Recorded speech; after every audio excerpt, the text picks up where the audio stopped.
നമസ്കാരം. നമുക്കറിയാം നമ്മുടെ ഭാരതത്തിന്റെ പ്രതിപക്ഷ നേതാവ് രാഹുൽ ഗാന്ധിയുടെ സ്വഭാവം എന്താണ്. ഒരു പ്രയോജനവുമില്ലാത്ത ഒരു പ്രതിപക്ഷ നേതാവാണ് നമ്മുടെ രാഹുൽ ഗാന്ധി എന്നത്. കാരണം പാർലമെന്റിൽ പോലും അദ്ദേഹം ഒരു സന്ദർശനം നടത്തിയാൽ, അതായത് പാർലമെന്റ് സമ്മേളനത്തിൽ പോലും പോയാൽ അദ്ദേഹത്തിന്റെ ഒരു വേഷം അല്ലെങ്കിൽ അദ്ദേഹം ധരിക്കുന്ന വസ്ത്രം കണ്ടാൽ തന്നെ അറിയാം ഇത് ഇന്ത്യയുടെ ഒരു പ്രതിപക്ഷ നേതാവ് ഇടേണ്ട ഒരു വസ്ത്രമാണോ, അല്ലെങ്കിൽ ഏതെങ്കിലും ഒരു കോളേജ് കുമാരൻ കോളേജിൽ പോകുമ്പോൾ ധരിക്കുന്ന ഒരു വസ്ത്രമാണോ എന്നത്. കാരണം ഒരു മാന്യമായ രീതിയിലുള്ള വസ്ത്രം ഇന്ന് വരെ പ്രതിപക്ഷ നേതാവ് എന്ന നിലയിൽ രാഹുൽ ഗാന്ധി ധരിച്ച് പാർലമെന്റിൽ വന്നിട്ടില്ല. ഒരു ഗുണ്ടകളെ പോലെ അല്ലെങ്കിൽ ഒരു ഗുണ്ട ലുക്കിലാണ് രാഹുൽ ഗാന്ധി പാർലമെന്റിലേക്ക് വരുന്നത്. കൂടാതെ രാജ്യത്തെ എങ്ങനെയൊക്കെ തകർക്കാനായിട്ട് ഗവേഷണം നടത്തിക്കൊണ്ടിരിക്കുന്ന ഡീപ് സ്റ്റേറ്റ് അവരെല്ലാ ദിവസവും രാഹുൽ ഗാന്ധിക്ക് കൃത്യമായി തന്നെ ഒരു സന്ദേശം കൊടുക്കുന്നുണ്ട്. പാർലമെന്റിൽ നിങ്ങൾ ഇങ്ങനെ കാണിക്കണം, ഈ രീതിയിലുള്ള ഷോ ഓഫുകളും പാർലമെന്റിൽ കാണിക്കണം, രാജ്യത്തെ ഇങ്ങനെ നടത്തിയ രാജ്യത്ത് ഒരു കലാപം, ഒരു ജിൻസി കലാപം നമുക്ക് സൃഷ്ടിക്കാൻ സാധിക്കും എന്നൊക്കെ ഉള്ളത്. ഇപ്പോൾ നമുക്കറിയാം ഇന്ത്യയുടെ പ്രതിപക്ഷ നേതാവ് ലോകസഭയിൽ ചെന്നാൽ ഒരു പ്രയോജനവുമില്ലാതെ അവിടെ കിടന്ന് ഉറങ്ങുന്നു, അവിടെ കിടന്ന് എന്തെങ്കിലുമൊക്കെ കോമാളിത്തരം കാണിക്കുന്നു, എന്തെങ്കിലുമൊക്കെ പൊട്ടത്തരം കാണിക്കുന്നു. നമ്മുടെ ഭാരതത്തിന്റെ പ്രധാനമന്ത്രി ഒരു വിദേശ രാജ്യത്ത് സന്ദർശനം നടത്തിയാൽ സ്വാഭാവികമായും അദ്ദേഹം അവിടെ ചെല്ലുമ്പോൾ അദ്ദേഹത്തിന് മറ്റ് ലോകത്തിലെ ഒരു പ്രധാനമന്ത്രിമാർ ഏതെങ്കിലും ഒരു സന്ദർശനത്തിനെത്തുമ്പോൾ, ഇപ്പോൾ അടുത്തിടെ നരേന്ദ്രമോദി ഒമാൻ സന്ദർശിച്ചിരുന്നു.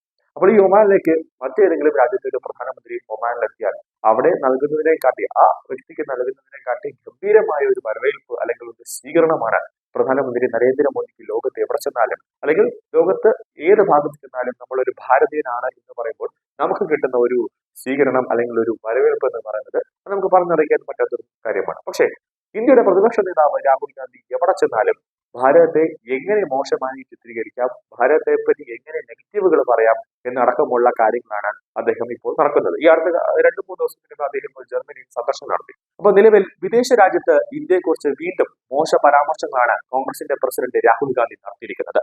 ജർമ്മൻ സന്ദർശനത്തിനിടെ നടന്ന ഒരു പരിപാടിയിലാണ് ഇന്ത്യയിലെ തെരഞ്ഞെടുപ്പുകളുടെ നീതിയുക്തതയെക്കുറിച്ച് വീണ്ടും രാഹുൽ ഗാന്ധി ഒരു പരാമർശങ്ങളൊക്കെ ഉന്നയിച്ചത്. രാജ്യത്തിന്റെ സ്ഥാപന ഘടന BJP പൂർണ്ണമായും ഏറ്റെടുത്തിരിക്കുന്നുവെന്നും പ്രതിപക്ഷം അതിനെ പ്രതിരോധിക്കാൻ ഒരു മാർഗം കണ്ടെത്തണമെന്നാണ് രാഹുൽ ഗാന്ധി പറയുന്നത്.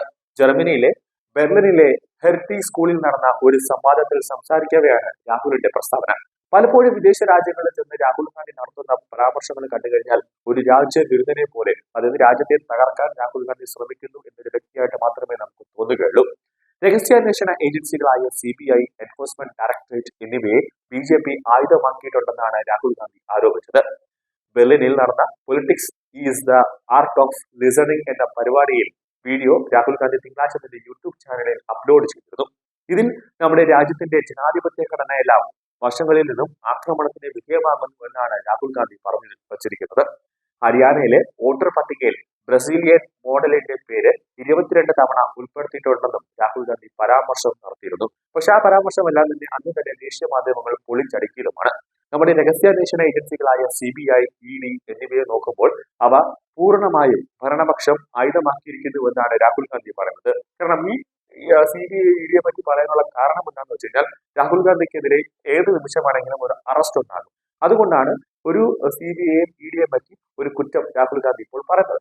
അതേസമയം തന്നെ BJP അംഗങ്ങൾക്കെതിരെ EDയും CBI ഒന്നും തന്നെ ഒരു അന്വേഷണം ഒന്നും നടത്തുന്നില്ല എന്നാണ് രാഹുൽ ഗാന്ധി ആരോപിക്കുന്നത്. പക്ഷേ രാഹുൽ ഗാന്ധിയെ സംബന്ധിച്ചിടത്തോളം അത് തെറ്റായ ഒരു ആരോപണമാണ്. എടുത്തു നോക്കിക്കഴിഞ്ഞാൽ അറിയാം, BJP അധികാരത്തിൽ വന്നതിന് ശേഷം BJP നേതാക്കൾക്കെതിരെയും CBIയും EDയും അന്വേഷണം നടന്നിട്ടുണ്ട്, അറസ്റ്റ് ഉൾപ്പെടെ നടന്നിട്ടുണ്ട്. കാരണം ഈ വലിയ ബിസിനസ് ആളുകളെയൊക്കെ കോൺഗ്രസ് ഭരിച്ചിരുന്ന സമയത്താണ് അവർക്ക് വിമാന ടിക്കറ്റും എടുത്തു കൊടുത്ത് നേരെ വിദേശ രാജ്യത്തേക്ക് അയച്ചത്. കാരണം ഇന്ത്യയിൽ ഭാരതത്തിലേക്ക് കിട്ടേണ്ട ടാക്സുകളെല്ലാം തന്നെ വെട്ടിപ്പ് നടത്തി എല്ലാ ബാങ്കുകൾക്കും അവർക്ക് തന്നെ തീരെഴുതി കൊടുത്ത് കോടിക്കണക്കിന് രൂപയുടെ ലോണും എടുത്തുകൊണ്ട് ഈ ചോക്സി ഉൾപ്പെടെ അടക്കമുള്ള വിജയമല്യ അടക്കമുള്ളവരെയൊക്കെ കോൺഗ്രസ് ഭരിച്ചിരുന്ന സമയത്താണ് വിദേശത്തേക്ക് പറഞ്ഞു വിട്ടത്. പക്ഷേ മോദി അധികാരത്തിൽ വന്നതിന് ശേഷമാണ് ഇവരെല്ലാം തന്നെ തിരിച്ച് ഇന്റർപോളിന്റെ സഹായത്തോടു കൂടി തിരിച്ച് ഭാരതത്തിലേക്ക് കൊണ്ടുവന്ന് ഇപ്പോൾ ജയിലിൽ കിടക്കുന്നത്. ഓക്കെ, കഴിഞ്ഞ ബുധനാഴ്ചയാണ് മ്യൂണിക്കിലെ BMW wealth and BMW plant സന്ദർശിച്ച ശേഷം രാഹുൽ ഗാന്ധി സമ്പദ് വ്യവസ്ഥയുടെ നട്ടെല്ലാണ് ഉൽപാദനമെന്നും അതേസമയം ഇന്ത്യയിൽ ഈ മേഖല വളരെ രീതിയിൽ തളർന്നുകൊണ്ടിരിക്കുകയാണ് എന്നുള്ള ഒരു വിമർശനമൊക്കെ ഉന്നയിച്ചിരുന്നു.